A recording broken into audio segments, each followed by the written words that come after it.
G'day and welcome to another massive edition of the Mcdfnl Footy Show. Thanks to our friends at the Bendigo Bank. My name's Yeendy. I'm joined by Grant from the Maryborough Advertiser. We're currently looking at all the senior teams in the run home to the finals. Grant, we've just had a look. We've recently had a look at the bottom five. Now we're having a look at the next lot, and this is where it gets very interesting. Yeah, g'day, mate. It's the interesting part of the ladder. Probably the most interesting part. You've got about 5 or 6 teams all jostling for those sort of lower bottom 8 positions, and finals are on the line. So a lot to talk about in this one. Yeah, well, definitely right there, mate. And the first team we'll have a look at is 9th place Trentham, who have been a bit hit and miss this year. They're sitting 5-5, started the season well, but their form has fluctuated since. Like you said, the form has slipped. If we were talking about the Saints earlier in the year, we'd be probably having a different conversation. Maybe top 4, maybe. Yeah, that's right. Unfortunately, they've dropped all the way down to 9th, and they're fighting for that sort of top 8 position. But they have gone well against the Natty and the Talbot. Historically. No, and recently as well. So I think there was only 15 points between Talbot, 9 to Natty. So they've got the capabilities of matching the top teams. They just need to string it together. We can have a look at their run home. So they've got Creek and Denali, and then it's Rovers, Lexington. So those Rovers and Lexington games are going to be pretty key for the Saints there, because you'd say they'd beat Creek, you'd say they'd beat Denali, and then it's Lexington, Rovers and Lexington, sorry, and then Natty and Avoca. So if they can get over the line against Avoca as well, finals are not only in calculation, but maybe 6th as well. So because you've got that bank of teams that are all on the 20 points at the moment. So every bit counts. They've got a low percentage, so they're the only teams that haven't played Denali or Creek yet. So they've got them the next 2 weeks. They really need to bang on some percentage, and that will get them up the ladder.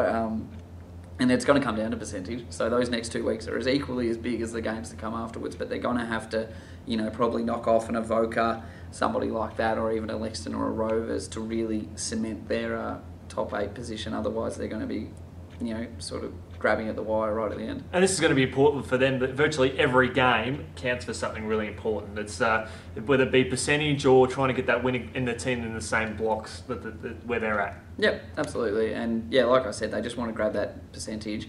That's just sort of easy math now. They just need to get that, and then the challenge comes later in the year. But they'll be happy with that run home as well, because they'll know if they belong in finals by the time they've taken on some of those teams as well, because they're right in the mix. Yeah, I think one of the interesting things as well, statistically, is that their average losing margin is just a little bit higher than their average winning margin. But as you say, they haven't faced a lot of the premier teams in the competition, or in terms of where they can get that percentage. So we probably expect that at season's end to sort of go the other way around. I think historically Trentham have never been a massive scoring team as well. I think they've always focused on the defensive thing, and that might be something that Clayton Scoble's got in place. I think they prefer defending, and they've also got to remember their home ground is in Trentham.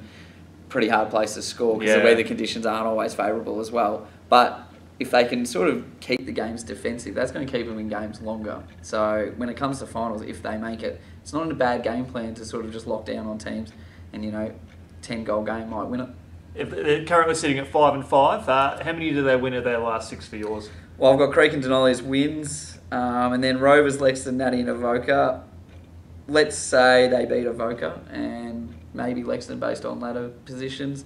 So they might get 4 wins, and that might just be enough, I think. Should be very interesting. We'll watch that one. Well, we'll work out when we get to the next teams who's coming down as well. Exactly, because we've got Royal Park, who had a dynamic season last year, and then have probably sort of slipped out of where we expected them to be. They're also sitting 5-5. We look at percentage where they're sort of at. They're sitting in the 8th spot at the moment, 8th in attack and 9th in defence.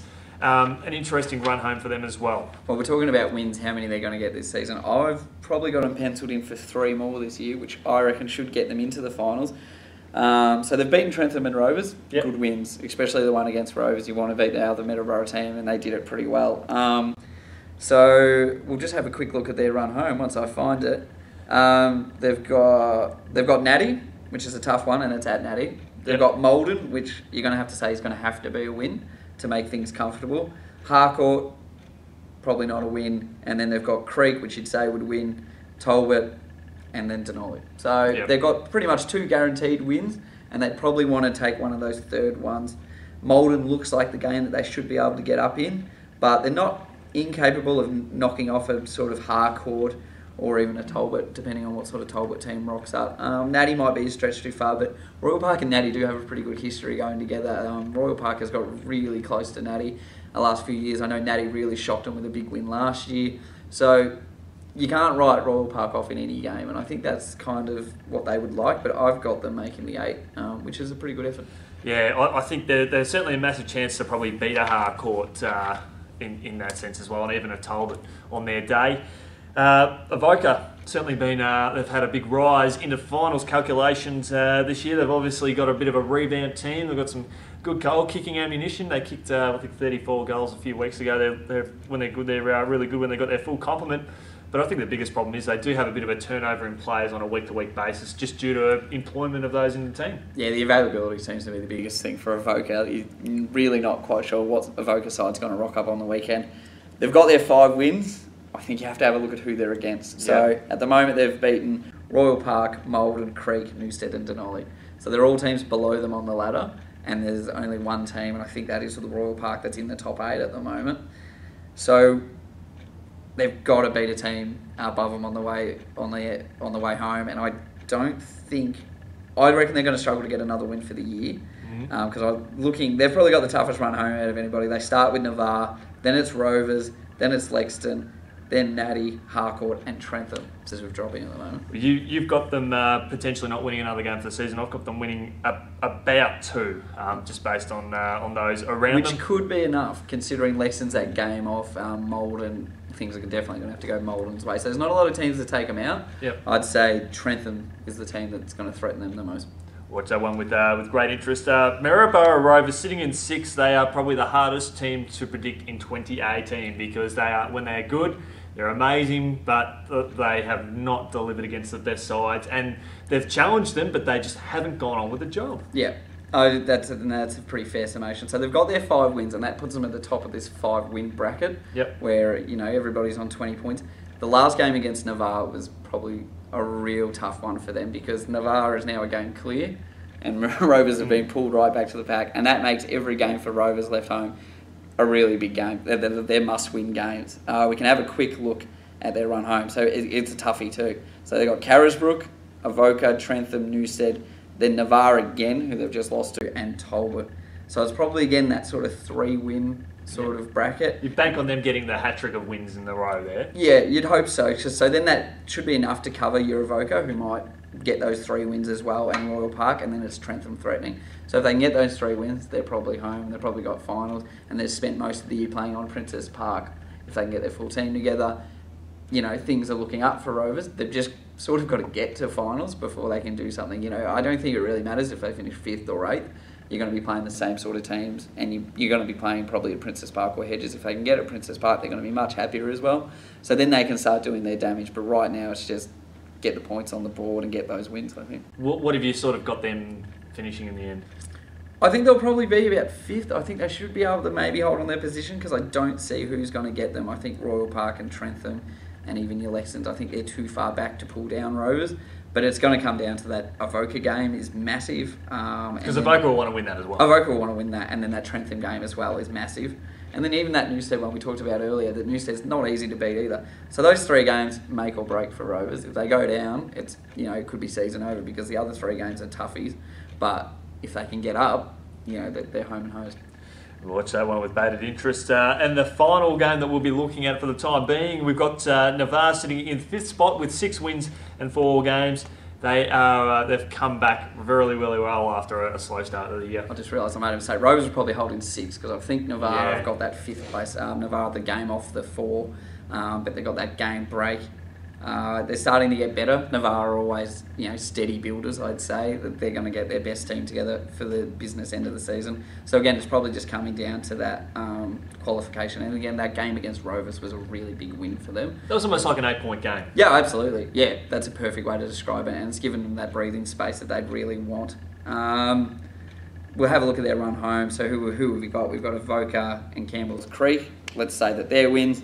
They've got Natty Biella in a massive game. There's a huge rivalry between those clubs and massive crowds roll out. And Natty hasn't beaten Navarre for quite a while. So there's no doubt that Navarre could roll Natty, who when you're winning, it's hard to keep on winning. It's a lot easier to lose games than win games when you're winning them all the time. Yep. So they're not a chance. They're not a write-off in that game either.